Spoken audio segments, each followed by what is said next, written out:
banks now have been ordered to snoop on pensioners and on account holders. This is one of the biggest news things that's come out today, although you wouldn't know it because it's not really much in the news. So I've got to tell you about this new law that's passed today, which really surprised me when I saw it. It says new fraud laws aim to claw back almost £10 billion from pensioners by 2030. And by the way, I'm streaming on my phone today. Where I am, I'm traveling at the moment, as you know, and there is zero upload in the property here. So I'm streaming on my phone, which has not got good reception. So please let me know in the chat here if you can see me okay and hear me okay. Good, thank you. Someone's just said yes.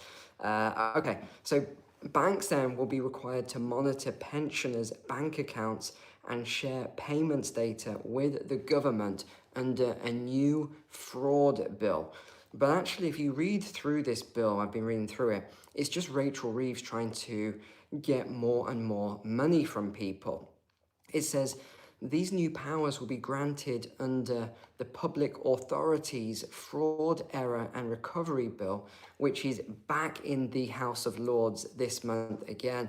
And it says that they've added to it. I'm not going to read it all over again. You know, this is the annoying thing with these bills that go through, because they put it through and it's, you know, sometimes they're that thick, right? And then, you know, people go in, they read the bill and they say, okay, yeah, that's fine. And then all of a sudden they say, oh, wait, there's some revisions. We need to pull this back. And then no one's going to sit there and read through the whole thing again to see what the revisions are. And they're supposed to put the revisions, what they are, etc. But you know that they never do this properly.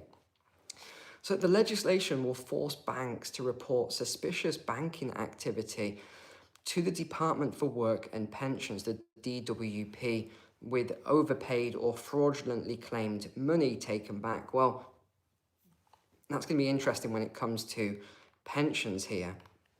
They said almost £10 billion was lost last year. This is what got me, okay, due to benefit overpayments and fraud in the benefit system. Well, why then are they going after pensioners? Right, so you've got to always read between the lines here. They said there was almost £10 billion of benefit fraud. So their solution is to go after pensioners and to have banks spy on pensioners to see how, and it also mentions how they're spending their funds. What's that got to do with the government? This is the craziness, the overreach now, that they want to spy on people, on how people are spending their money. They said this was equivalent to 3.3% of the total benefit bill was fraudulent. But again, it was nothing. What's this got to do with pensions? Someone help me out here. It's just, this is what they keep doing, this party. And the thing that, here we go, this is the thing that surprised me. You ready?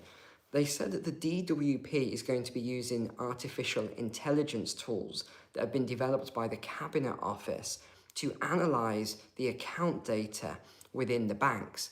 So does that mean they're going to have a back door then into the banks so that they can go through your bank accounts and see how you're spending the money? And they also want to do this to check for any fraud. Are you paying the right taxes? They're going to be going back between 7 and 10 years as well.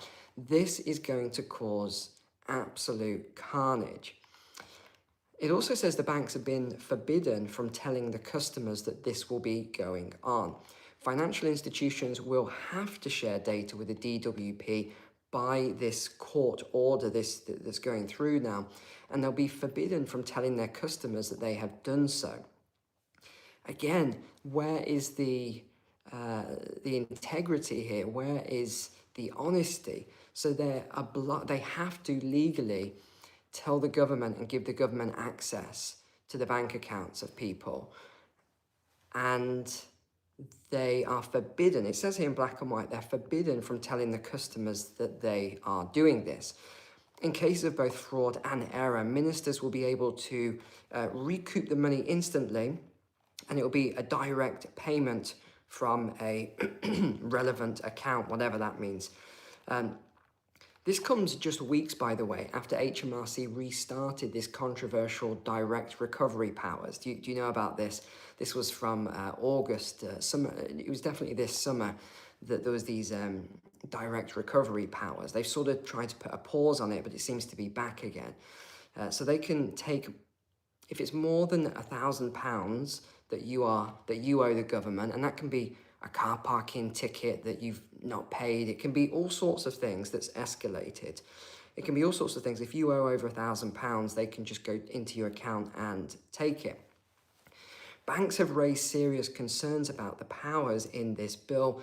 They say it wasn't what was promised to them, said the original bill and the current bill look nothing like one another. They also talk about the challenges of combing through the account data.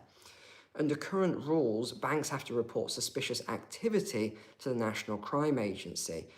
Usually this is AML, anti-money laundering. And they say this is very normal. It took them a long time to get used to this, but they're used to it now. And they say they don't want to do this. So they're coming out and they're saying, we don't want to be involved in spying on our customers. So there's an organisation called UK Finance. This represents banks and building societies. And it said this move would be operationally challenging for lenders and it could cause unintended harm to vulnerable individuals, especially if there's error. Peter Tyler of the trade body, he said, we have concerns about certain provisions, very diplomatic here, in the Public Authorities Bill, particularly the proposed power to recover funds directly from customers' accounts. Obviously, they're concerned that as banks, that they're going to get the brunt of the customers when the government goes in and takes money from people's accounts.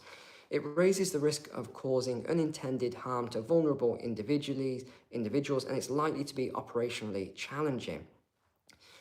Another spokesman said, it's unprecedented because we've not really seen this type of financial surveillance on a population-wide scale where there's no actual suspicion of fraud. Absolutely correct. The government responded then to this and they said, we have a duty to the taxpayer and this bill is set to save £1.5 billion over the next 5 years, which together with wider reforms will save almost £10 billion by 2030. It reminds me of the digital ID petition that just went through. I said exactly what happened. I said, it doesn't matter how many of you sign this petition, they're just going to do exactly what they've done with the last 4 or 5 petitions. And that is they just say, who cares? We're doing it anyway. And I'm not joking. That is basically what they said in black and white.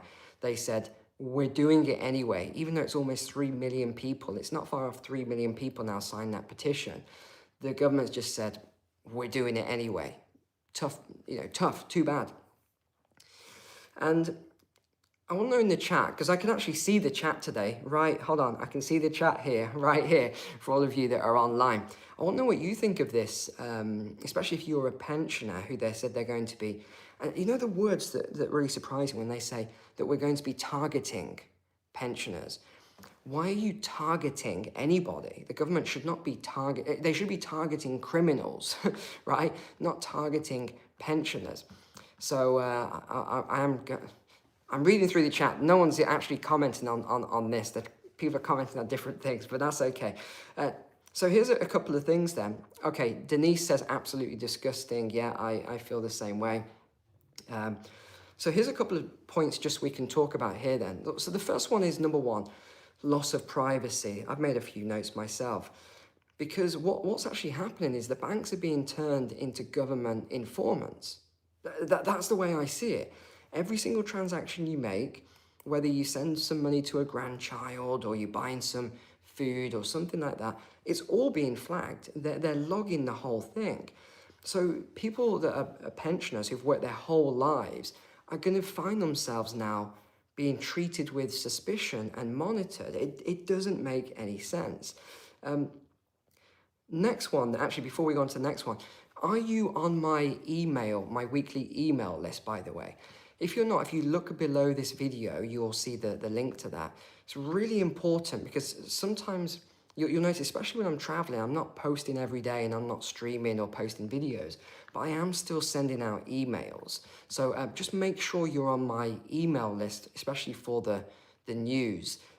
Especially on a Friday, I send out my weekly email, and you'll just get the whole global macroeconomic picture from news to finance, investing, everything that's going on, and you'll get that straight away every Friday. So is anyone on the email? I'm going to be just looking at the chat here. Is anyone on the email? Is it a good email? Please put it in the chat so everyone else can see.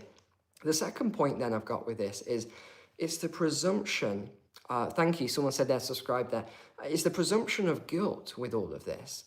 That's the thing. Instead of going after the fraudsters directly, the government is just snooping on everyone. Yeah, Paul Raymond said we did not vote for this. You know what though, Paul? What did we vote for any of this? We haven't voted for any of this. It's the same with the EU. People from the EU watch it. No one's voted for Ursula and all of these things that she's putting in place. I'm going to do a video either tomorrow or Wednesday, and yep, good, thank you. On tomorrow or Wednesday, and on this video, I'm going to talk about the truth behind these digital IDs, because it's not what everyone thinks it is. Okay, Ellen said you provide an excellent email.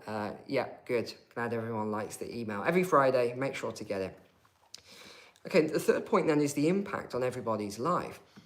Your accounts can get frozen really quickly. If they flag this, especially because it's an AI, isn't it? I don't know if you've had it where your bank has been frozen, payments have been frozen, you have to get on the phone.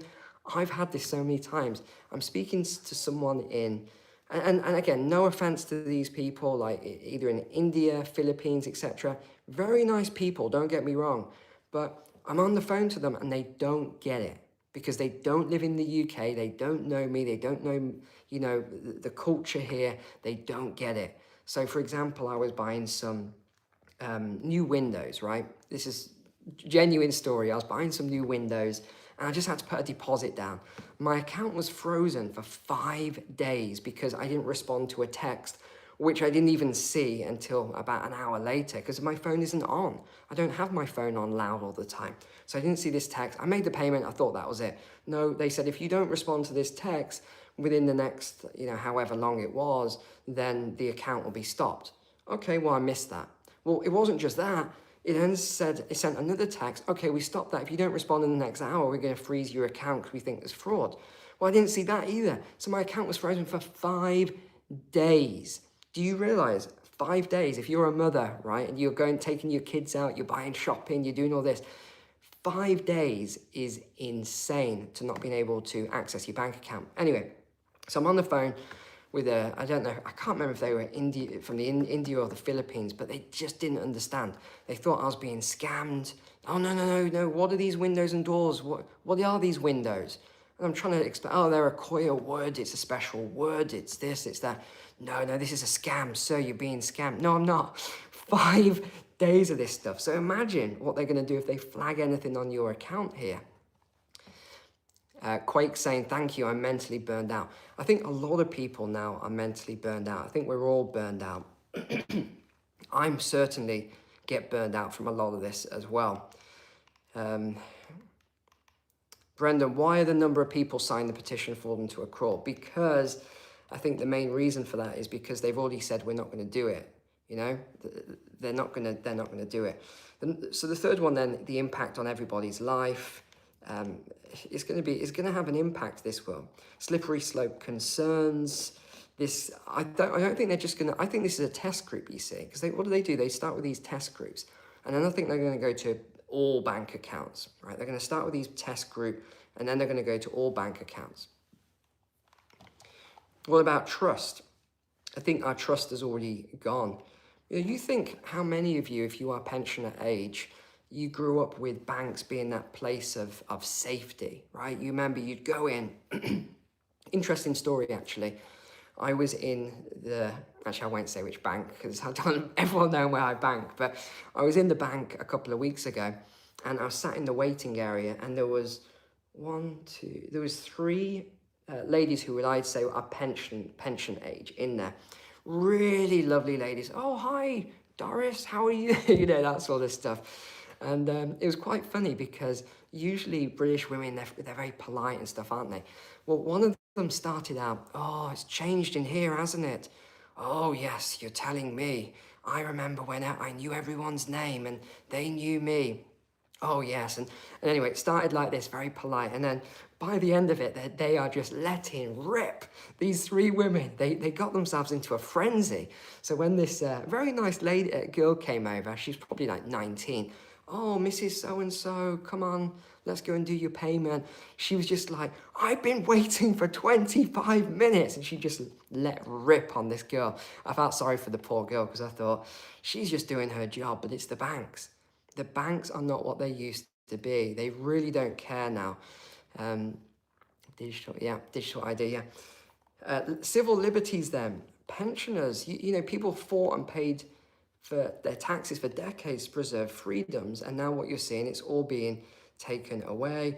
All about financial security, there's a risk here. And I think above that, it's more like the emotional stuff as well. People are just fed up with all of this stuff. Another one we had come out today, HMRC uses new powers to raid taxpayers' bank accounts directly. So this was another one that's just come out. This came, this is HMRC. This is different from the one I just mentioned. HMRC is now admitted, it says, interesting wording, HMRC has come forth and admitted these direct payments from people's accounts. HMRC said today, this has just come out, it had introduced the strategy in a test and learn phase after being given the powers to do so by Rachel Reeves, the Chancellor. Rachel Reeves, this lady, I tell you, she's going to be the death of us all. Mike Warburton, he's a tax expert, said, I'm very concerned about this new development. Clearly, taxpayers should pay the tax that's properly due, but I do not have the confidence that HMRC will get it right. I recognise there are safeguards excuse me, in place, but this really is the thin edge of a wedge leading towards a very dangerous development. Dawn Register said this is a draconian power play by HMRC under Rachel Reeves. The government is exploring a number of ways to improve how much data it has on taxpayers and how much they owe. In August, HMRC admitted it was using AI intelligence to spy on taxpayers' social media posts. Why exactly, I'm not sure. It doesn't go into detail on this aspect. It just says that they've been spying on taxpayers' social media posts. Something to do with building a network. They want to build a network to see. It doesn't actually say. But I guess we could probably try and figure that out in the comments here if you want to leave a comment. What is it they're doing spying on taxpayers' social media posts using AI? What is this network they're trying to build up? Savings accounts are also set for more scrutiny. From April 2027, banks will be required to ask both new and existing customers with savings accounts for their national insurance numbers or digital IDs to make it easier for HMRC to bill taxpayers who breach their personal savings allowance. So this is not a joke for anyone outside the UK. You actually have a personal savings allowance. And above that, ask anyone. In fact, I'll leave it to you in the chat. Tell people what happens if you breach your personal savings allowance. You would think they just want you to save as much as possible and everything else. No. The requirements which will be introduced in legislation next year will see more workers pay savings tax directly from their pay packets without submitting a self-assessment. And in the future, we could no longer see self-assessments as artificial intelligence decides what taxes you owe. That's worrying. AI is going to decide what taxes we owe. That is really worrying. The DWP, again, this is the Department for Work and Pensions, will be granted new powers under the public authorities for the Fraud, Error and Recovery Bill. Paul says this will spark social unrest and eventual revolt. Yeah, I think so. I think so, Paul. I think we're not far off this happening now. It's years away. It's not decades away. Uh, Crypto Heck says, where should we go? I'm scared. Are you in my Patreon, Crypto Heck? Are you in the private community? And for all of you that aren't, check the link below, okay? You've got to be in the private community. I talked about this very recently. I did a full plan on alternative places that you can go. Do you know what I think it is as well? I think it's just the fear that we have as human beings of new things. You know, I remember that when I've been traveling since I was 17, or actually 18, when I joined the army at 17, and I traveled all around the world. And because of the work I did, I traveled extensively. I've actually lost count. My wife used to count for me how many countries I've been to. I stopped counting at 70 or 72. So I don't actually know how many I've been to, but it's interesting because a friend of mine wanted to travel. He's never traveled outside the US. Some of you might know who this is. Up until last year, he'd never traveled outside. Very well-known guy, very confident guy, but he just would not book anything. And then when we finally were traveling, he was sweating. He sweats anyway, big guy, sweating. And he was just like, I've never been out the States before, man. I'm just so, I don't know about this. And he was even thinking about going back, turning around and going back home. It's like, I was like, are you feeling okay? But I think sometimes it's just the unknown.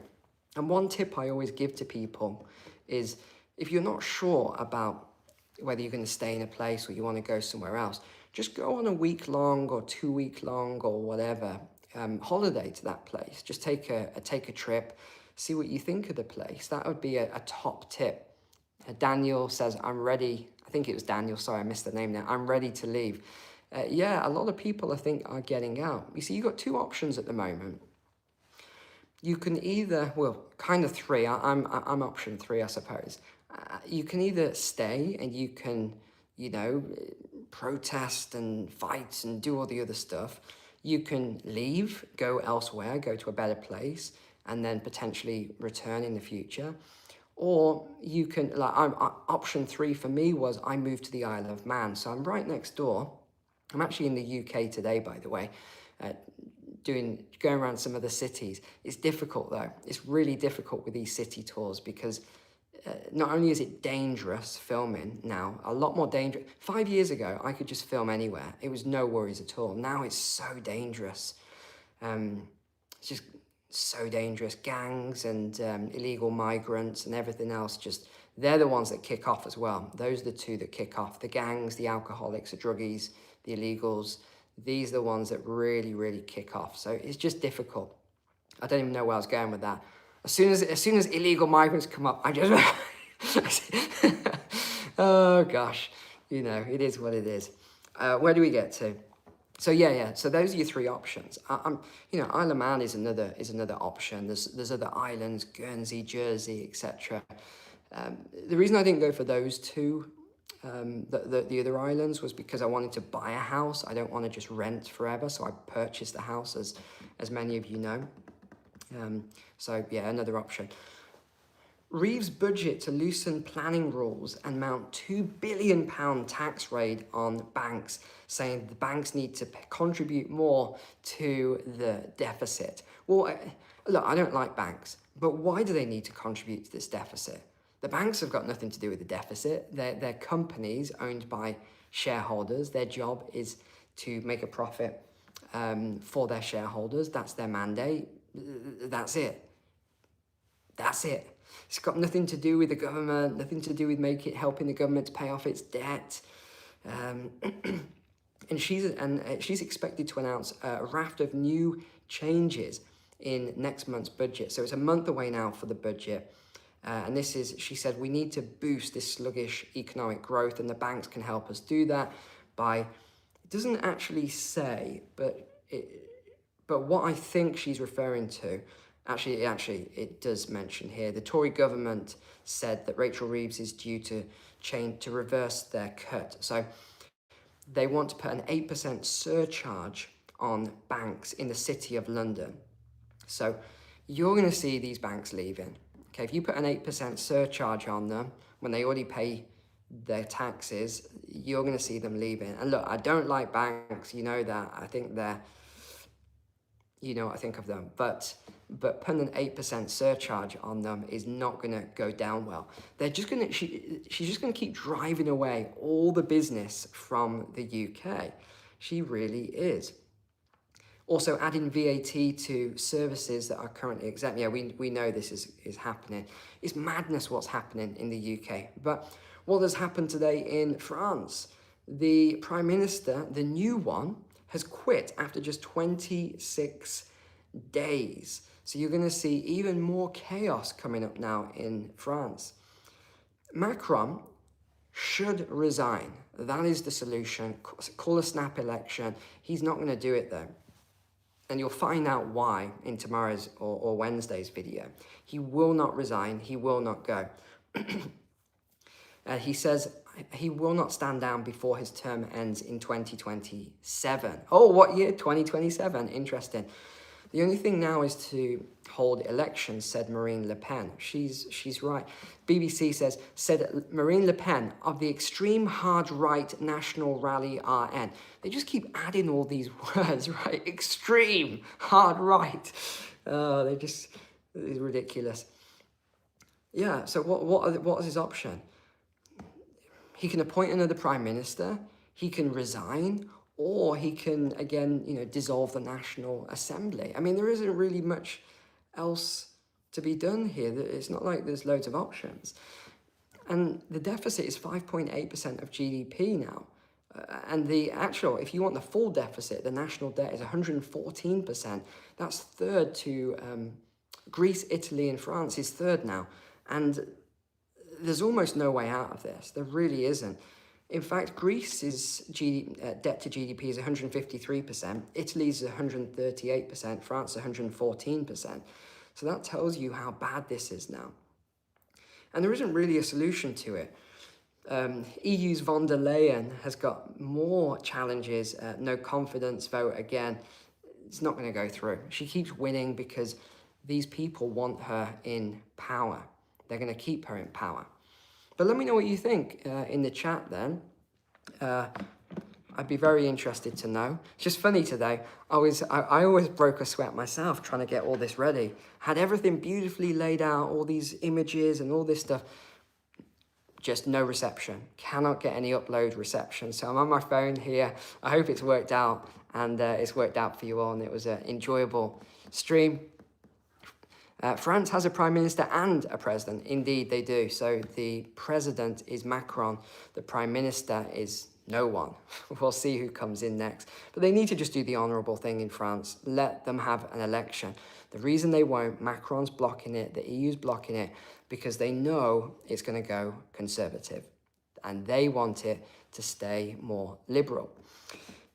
So that is really what's going on there. Thanks for being online. Are you subscribed? Have you got my email newsletter? Are you in the Patreon? Check out the Patreon. I just posted a new video there. Really, really good video. A lot of people have said that was a really good video this month. Stock picks, finance, investing, gold and silver, everything is in there. Check it out. Apart from that, let me see how to end the live stream on my phone. I have no idea. Okay, here we go. Got it. Take care. God bless. Bye for now.